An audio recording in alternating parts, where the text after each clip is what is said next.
Hello, my friend. I'm in the studio with Dan Olsen, none other than the franchise man himself. And we're going to ask him a couple questions today just about what his tips are for franchising.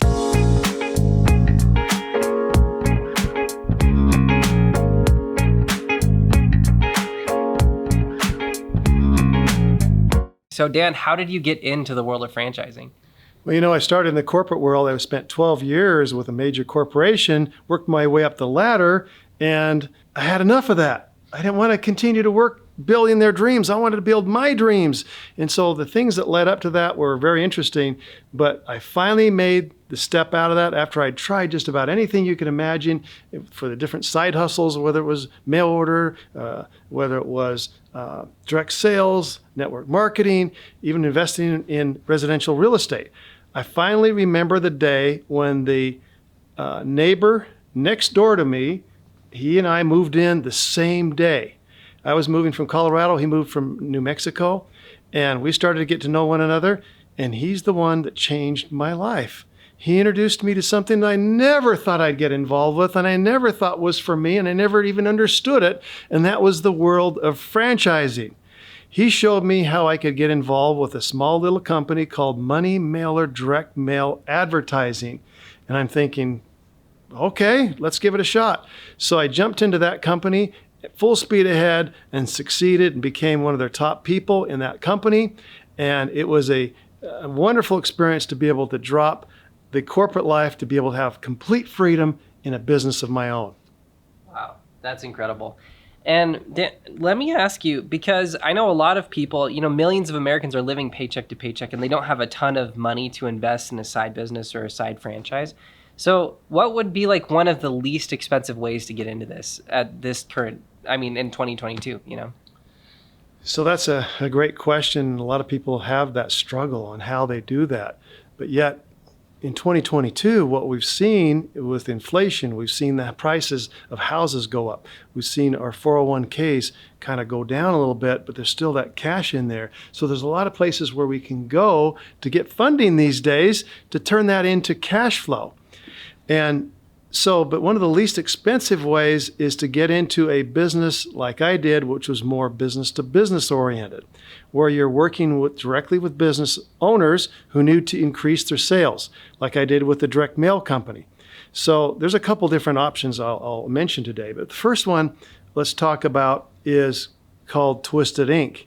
In Twisted Inc., you can get started for less than about $65,000 total startup costs, no financing needed unless you need to go to your bank or even put it on credit cards, or a number of different ways and scenarios we can take you through without harming you financially. Our advisors are very careful to make sure that you succeed and not overstep their bounds on taking money that you need to support your family. We've turned down franchisees because we knew that it was going to hurt their family financially. So we just delay that process a little bit, make sure they get in a better financial situation, then we can look at franchises. So let's talk about Twisted Inc. What that one's all about is working with small to medium-sized businesses. And these businesses, they need their shirts and they need their hats and they need their mugs and pens and whatever else they need imprinted on. So Twisted Inc. prints on everything but people and paper. So the idea here is you can continue to work your job. You can hire a sales team member or sales team members to actually go out and call on these businesses, to work with these businesses, to build these accounts. And there's already national accounts set up in some cases where you can actually go out and take advantage of those national accounts that are already set up for you.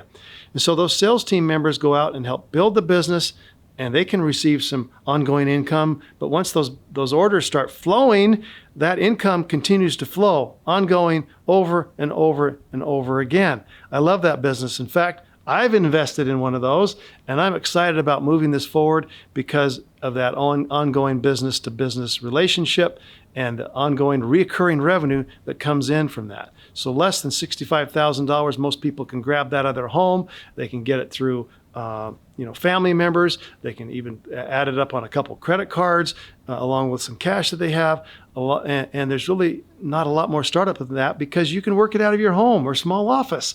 You don't need to actually go and get all this overhead started for you. Although you can grow bigger and get more margins. But this is the one I really like because it allows you to build that reoccurring revenue, which we all want, which gives us a very good leverage on our time from that cash flow that we receive. That's awesome. And from what I understand too, I mean, you have access to SBA loans. Isn't the 401k like penalty free if you're starting a business? So there's so many different ways. Like 65 might sound like a lot, but really it's not, especially if you have a little bit of a nest egg in a 401k. In terms of, I mean, that's like a big franchise you're starting, but I think you were saying something that's like $30 or less. What was that all about? Yeah. So back in the day, when I worked with Money Mailer, that was 30 years ago, matter of fact. And that franchise fee back then was $22,500. Now, of course, those have moved up since then. And so we work with some other franchise companies. And actually, I'm proud to say I'm back in the direct mail business. I'm back in the direct mail franchising. And I love direct mail because you know what? It works. It still works. When you're looking for people that want to get started in a business, this is an ideal one because it allows you to work with business owners to increase their sales. And then as you increase their sales, you get that recurring revenue once again. But you can get these started depending on your area for as little as about $30,000 and maybe as high as $45,000 depending on the territory that you choose and you get into. But I'm seeing these franchise owners also have a lot of freedom because once they've started with those initial accounts and those initial businesses, and now they continue to mail in the magazines, in the direct mail, and they can also offer social media. So it's not just print. They also can offer digital advertising to help those businesses succeed. So this is an ideal business for someone who wants to work out of their home, get a very low startup cost business, as well as have the freedom, because a lot of the time you're spending in between the mailings and in between the work that you're doing. You can help other organizations. You can give back to your community. You can do some service which allows you to have even more exposures in your community and build your business even faster and better. But it's a freedom, it's a lifestyle type business. That's awesome. And I guess one last question for everybody out there is, when do you quit your job? Are you able to start these things on the side, or do you immediately quit your job, burn your ships and just go for it? How do you navigate that transition? So that's a very important question because we want our families and our people who are starting these franchises to continue to be able to support their family. So a lot of times the way they start those are they keep their job, especially if you have a little bit of flexibility. Now, if someone has a real stringent job and they have to work certain hours and be there and focused, that might be a little bit more difficult for them to work it, but they can still work it off hours. Talk about making really good use of your time. If you can work your job, I've always said, if you work your job from 9 to 5 and you work your business from 5 to 10, from 5 to 10 is when you make your success. From 8 to 5 is when you make your living. So whatever you do, whatever franchise you get into, whatever business you choose to get into, it's often that 5 to 9 or 10 at night is when you really make your success. And that's what we're talking about here. Now, in many of these businesses, they can be run semi-absentee owned. It might take a little bit of effort in the beginning to get them started and get them rolling, get that revenue started to flow in.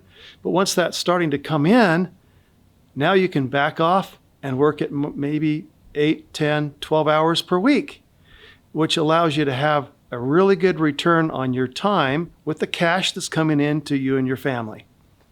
That's awesome. Thank you so much for coming in today, Dan. This has been incredible. I hope you guys got a lot out of it. Thank you, Jonathan. It's always a pleasure.